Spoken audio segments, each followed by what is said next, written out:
Halo semuanya, perkenalkan kami dari kelompok 2A. Adapun tujuan pembuatan video ini adalah untuk memenuhi tugas masuk praktikum mata kuliah pemrograman komputer, laboratorium pemodelan dan simulasi, yaitu membuat sebuah aplikasi menggunakan software Microsoft Visual Studio. Berikut adalah demo aplikasi yang telah kami buat.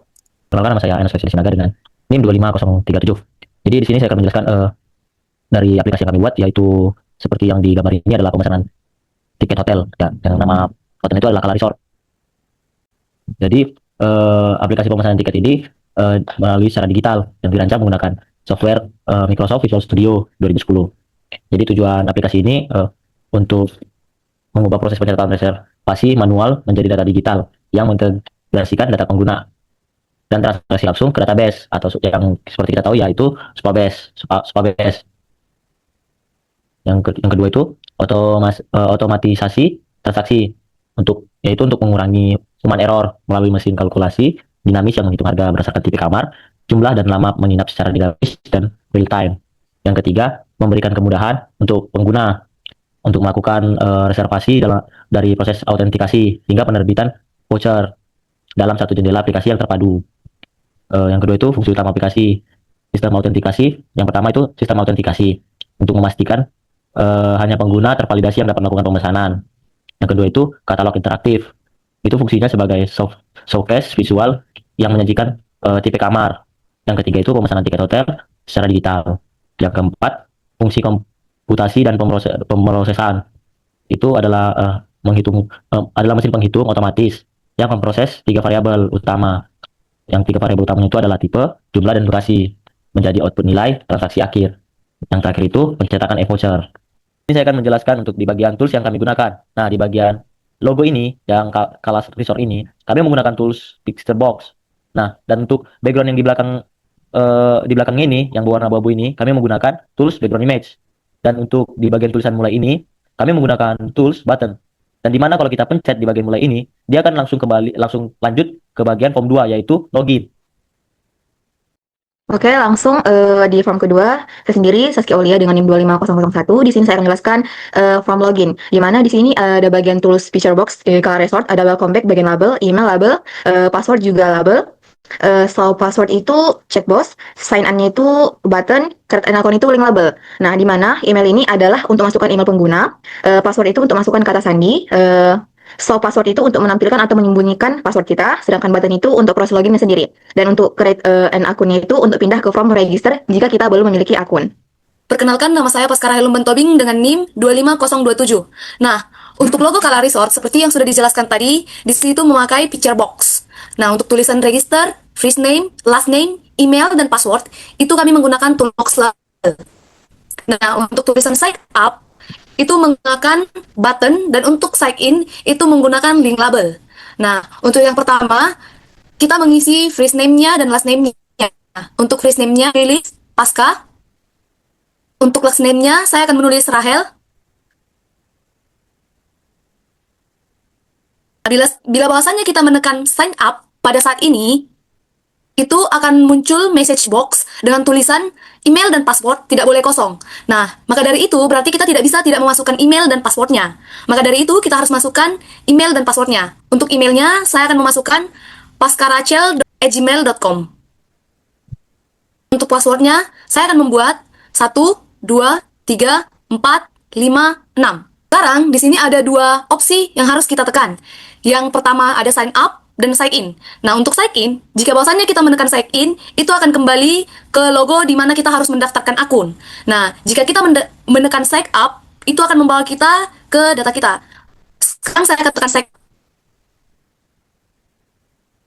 Nah, setelah tadi kita membuat akun, di Supabase ini akan muncul akun kita dengan tertera email yang telah kita buat. Di sini ada email yang saya bikin tadi adalah paskarahel@gmail.com. Nah, ini dia ada tertera email dan tanggal di mana saya mendaftar. Langsung aja ke form login. Di sini kan masih kosong email dan passwordnya. Coba kita sign in. Email dan password tidak boleh kosong. Jadi jika kita dalam proses form login, email sama password kita nggak boleh kosong. Langsung kita isi dari register tadi kan sudah diisi, emailnya adalah paskarahel@gmail.com. Passwordnya 123456.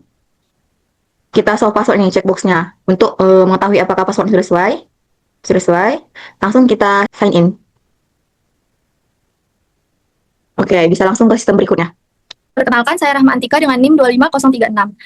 Di bagian paling atas ada logo Kala Resort, itu menggunakan picture box.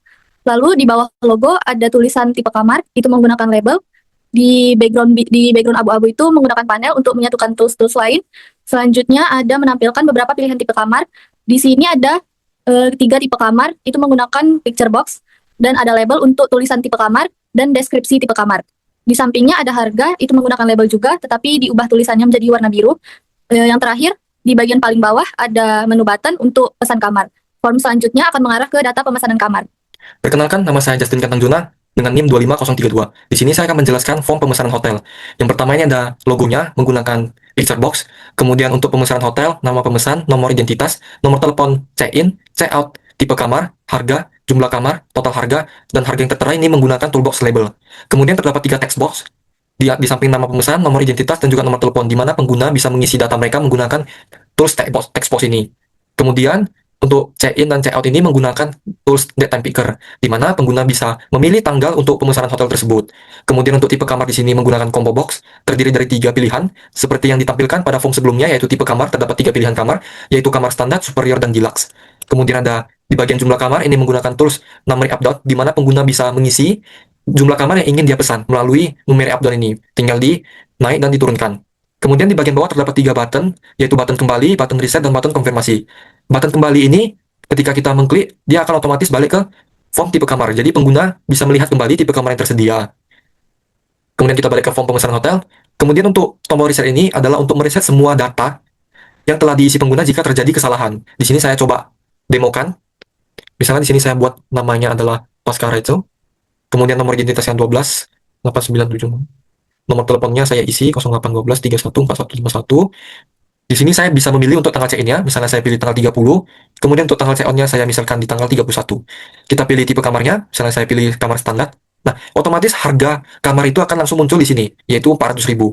Ketika kita mengklik atau mengganti tipe kamar yang menjadi kamar superior, maka akan berubah otomatis harganya menjadi 600.000. Begitupun dengan kamar deluxe, akan berubah menjadi 700.000. Nah, untuk tipe total harga di sini, dia akan otomatis mengkalikan tipe kamar dengan lama menginap. Di sini saya contohkan, misalnya dia lama menginap 2 hari, dari tanggal 30 Maret sampai 1 April, maka total harganya di sini akan langsung otomatis mengkalikan tipe kamarnya dengan lama menginap dia. Jadi dikalikan 2 harganya menjadi 1,4 juta. Begitupun dengan jumlah kamar di sini. Di sini masih tertera jumlah kamarnya adalah 1. Jadi ketika kita menaikkan jumlah kamarnya menjadi 2, nah otomatis total harga di sini akan berubah, akan dikali 2 lagi, akan menjadi 2.800.000 seperti itu. Jadi di sini adalah fitur kelebihan dari aplikasi yang kami buat adalah di bagian fitur otomatis kalkulasi total harga. Di sini saya coba menekan tombol reset. Nah, otomatis dia akan mereset seluruh data yang telah diisi oleh pemesan tadi. Semuanya akan kosong. Nah, untuk tombol konfirmasi, ketika kita mengklik tombol ini dan kita biarkan datanya kosong, dia akan muncul message box, yaitu tentang peringatan lengkapi data terlebih dahulu, karena belum ada data yang kita isi. Jadi kita isi ulang kembali. Saya buat seperti yang tadi, datanya, Oscar Rachel, untuk nomor identitasnya 127189705. Untuk nomor telepon yang kita isi juga. Nah, ketika kita sudah mengisi 3 ini, kita coba mengklik tombol konfirmasi. Nah, di sini kita bisa lihat, masih muncul peringatan lengkapi data terlebih dahulu, dikarenakan kita belum memilih tanggal check-in check-out, tipe kamar, dan juga jumlah kamarnya. Jadi di sini coba saya pilih untuk, misalnya, kamar standar. Kita pilih untuk tanggal check-in di tanggal 30, kemudian untuk tanggal check-out-nya kita pilih di tanggal 1. Nah, total harga di 900.000 dan jumlah kamarnya saya buat 2, menjadi 1.600.000. Kemudian kita klik tombol konfirmasi ini, dia akan otomatis lanjut ke form selanjutnya, yaitu data pemesanan kamar hotel, di mana pada form ini adalah data yang telah dikonfirmasi sebelumnya. Jadi data yang telah diisi oleh pemesan akan otomatis masuk ke form ini. Dapat nama pemesan, nomor identitas, nomor telepon, tanggal check-in, tanggal check-out, tipe kamar, jumlah kamar, total harga, dan yang terbaru di sini adalah metode pembayaran. Di sini pengguna bisa memilih mau menggunakan metode pembayaran apa. Di sini menggunakan toolbox, yaitu combo box, di mana terdapat 3 pilihan yang dibuat di sini. Ada transfer bank, ada QRIS, dan ada kartu kredit. Nah, untuk toolbox yang digunakan pada logo Kala Resort ini adalah picture box. Kemudian untuk data pemesanan kamar hotel, nama pemesan beserta namanya, nomor identitas beserta nomornya, dan yang lain-lain, hingga pada metode pembayaran itu menggunakan toolbox label.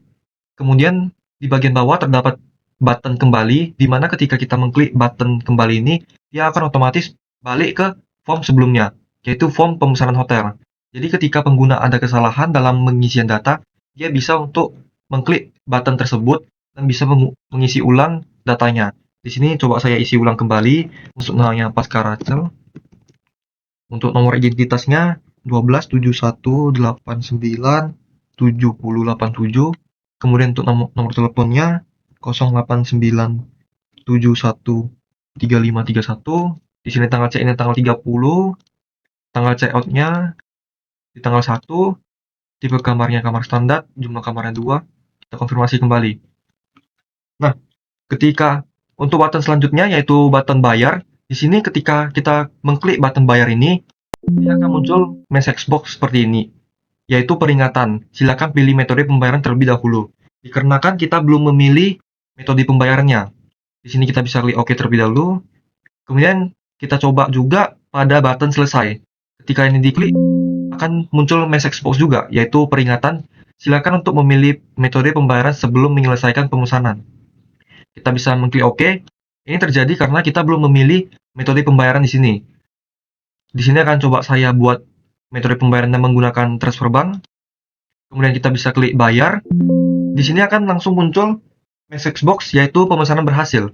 Invoice pembayaran telah dikirim ke email pemesan.